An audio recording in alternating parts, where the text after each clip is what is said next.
Cher Ogwen, bonjour.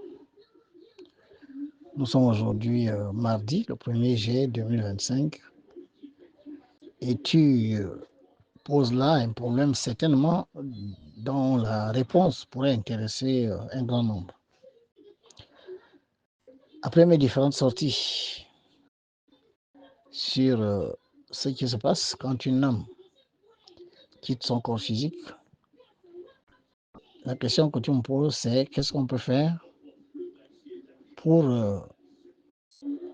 libérer une âme qui serait par exemple emprisonnée dans la sphère éthérique de la Terre. Soit parce que son corps n'étant pas toujours dissous, malheureusement il est là en attendant cette dissolution, et ce qui retarde naturellement l'évolution de son âme, puisque aucune âme ne se réincarne à partir du plan éthérique. Il faut aller en jugement. Et tu me dis également que tu rêves souvent qu'il a vieilli.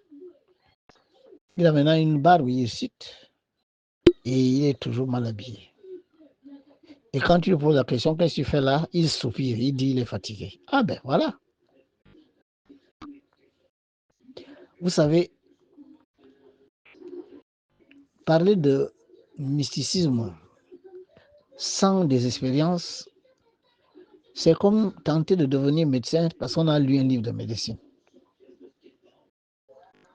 Je vous ai dit, ce que je vous dis sur la mystico-spiritualité, il sera très difficile de démonter ça parce que ce sont les divinités qui m'enseignent. Et moi-même, je me projette hors de mon corps physique pour aller voir ces choses-là. Ce n'est pas que j'ai lu dans le livre. Je vous ai dit, la sphère éthérique de la Terre retient des humains. Et que ce plan est dense. Les gens là-bas vieillissent, je vous l'ai dit. Parce qu'il y a encore la notion de temps et d'espace dans ce plan. Si vous n'avez jamais vu un vieillard de 800 ans, il en existe dans la sphère éthérique de la Terre.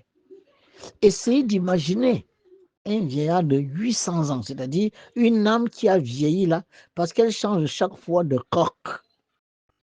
Elle est soumise à la loi de la vieillesse, du vieillissement. Voilà pourquoi elle est obligée de temps en temps de changer de coque, de faire la mue comme le serpent en fait, et de trouver une autre peau. Dans ce plan, on continue de vieillir. Et qui est vieux, forcément, est fatigué.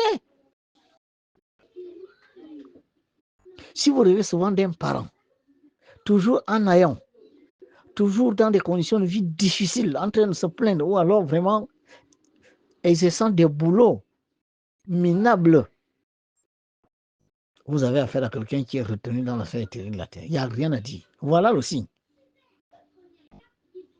Si vous le voyez toujours triste et plus vieux que quand il vous a quitté, il est retenu dans la sphère éthérique de la Terre. Et les raisons pour lesquelles une âme peut être retenue dans cette sphère sont nombreuses. La première raison est qu'on t'a enfermé dans un cercueil qui aura besoin de 500 ans pour mourir. Tu n'iras nulle part, tu es là.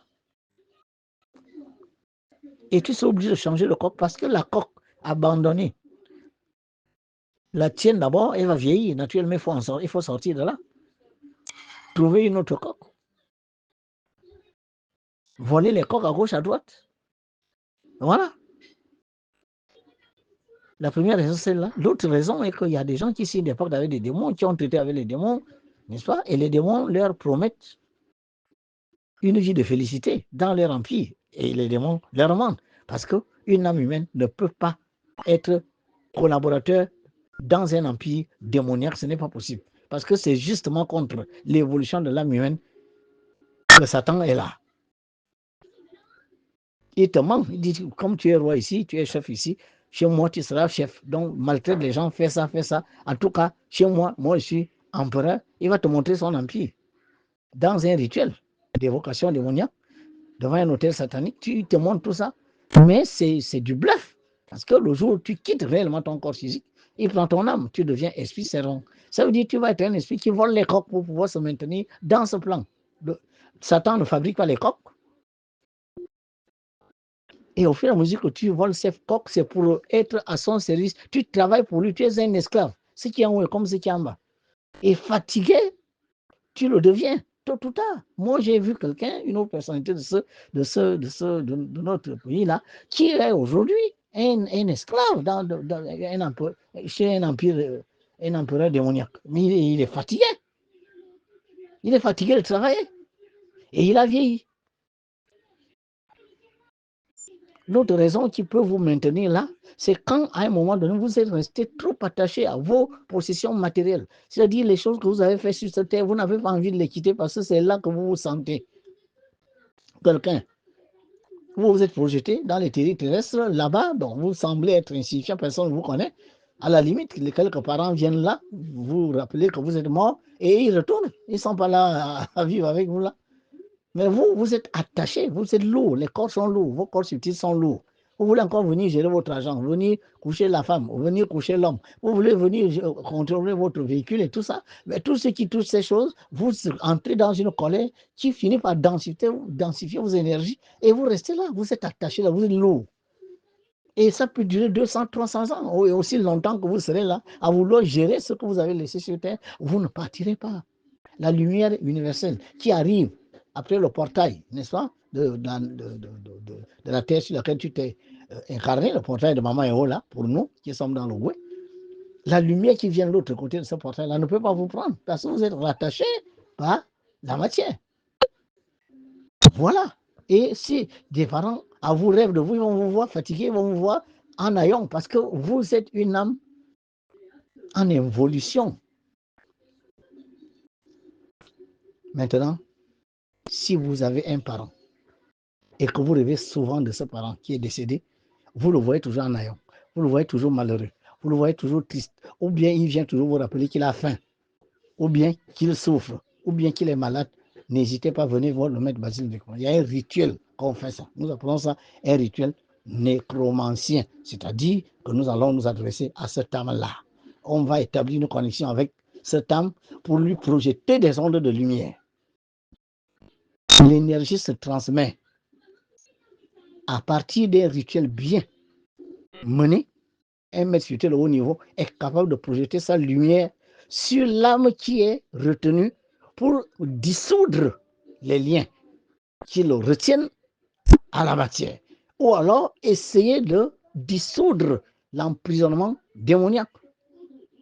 Projeter tellement de lumière sur lui dans un rituel bien organisé, bien chargé, de telle sorte que cette lumière finisse par le détacher du monde ténébreux du démon et cette lumière, la lumière attirant la lumière, quand la lumière universelle descend pour venir prendre les âmes qui viennent de perdre leur corps physique sur la terre, cette lumière-là va l'attirer et il s'en va, même s'il avait déjà mis 100 ans là.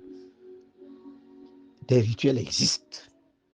Je parle sous le contrôle de grands initiés, ça existe. Donc, vous vous organisez, vous venez me trouver, on s'arrange, on trouve un jour, et ça se fait très souvent la nuit et les samedis. Le samedi est le jour le plus propice pour entrer en communion, n'est-ce pas, avec les esprits qui ne sont plus de notre monde, que vous appelez couramment les défunts ou les décédés. Que ce soit ceux qui sont déjà dans la sphère de la terre, surtout ceux qui sont encore soumis à la loi de réincarnation. On tente d'entrer en contact avec eux les samedis, dans la nuit. Maintenant, eux, ils peuvent vouloir venir nous visiter, ils le feront généralement le jour, quand vous dormez le jour, ou alors très tôt le matin, avant que le soleil n'apparaisse. Vers 3h, 4h, 5h, les rêves que vous faites là généralement, les parents qui sont dans la salle terrestre, qui veulent venir vous visiter, choisissent ces moments-là. Parce que les ondes solaires ont déjà dissous un peu, n'est-ce pas, l'épaisseur des énergies. Voilà. Mais quand c'est vous qui voulez qu'ils viennent, c'est-à-dire c'est vous qui faites des appels, eh bien ces appels-là, vous êtes obligé de les faire la nuit. C'est pour ça que dans le rituel, il faut mettre un certain nombre d'accessoires qui permettent que cette descente lui soit facilitée. Donc voilà ce que je venais vous dire ce matin. C'est faisable, c'est possible que vous délivriez un parent qui est rattaché là parce que son corps n'a pas encore été dissous, il est enfermé dans un cercueil en bordure, vous pouvez très bien, n'est-ce pas, l'aider. Vous pouvez l'aider. C'est-à-dire, vous pouvez lui transmettre le procédé par lequel il peut lui-même dissoudre ce corps. Vous pouvez le lui transmettre dans un rituel nécromancien. Avec son nom, sa photo, et il y a un certain nombre de choses qu'on fait. Et puis, on essaie de se mettre en contact avec lui et on lui transmet ce qu'il doit faire.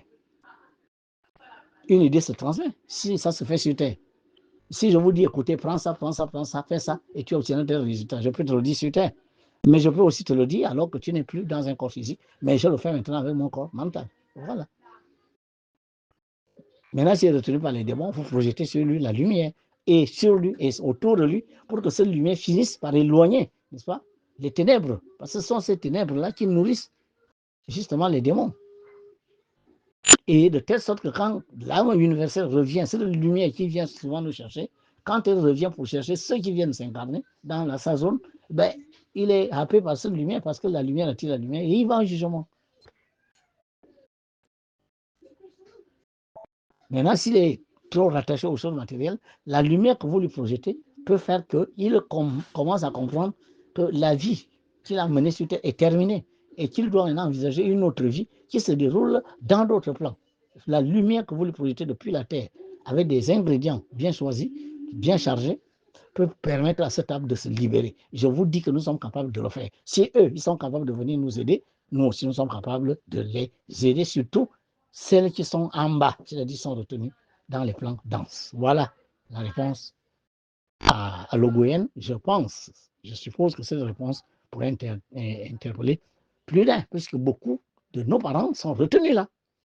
Vous allez rêver de lui vieux, vous allez rêver de lui fatigué, vous allez rêver de lui malade, vous allez rêver de lui, il vous dit qu'il a faim, ou bien il n'a pas d'argent. Vous le verrez en train de faire de grandes distances à pied. Vous vous posez, mais pourquoi il marche alors qu'il y a des véhicules électriques? Donc, quand vous voyez ça et qu'il a vieilli, ah ben, ne tardez pas si vous voulez vraiment l'aider, parce qu'il est encore votre parent, il est là. Il ne s'est pas encore réincarné, il est là. Donc, il garde les liens que vous aviez quand il était avec vous. Vous pouvez l'aider à partir de ces liens. Voilà. Dieu bénisse Zogoué.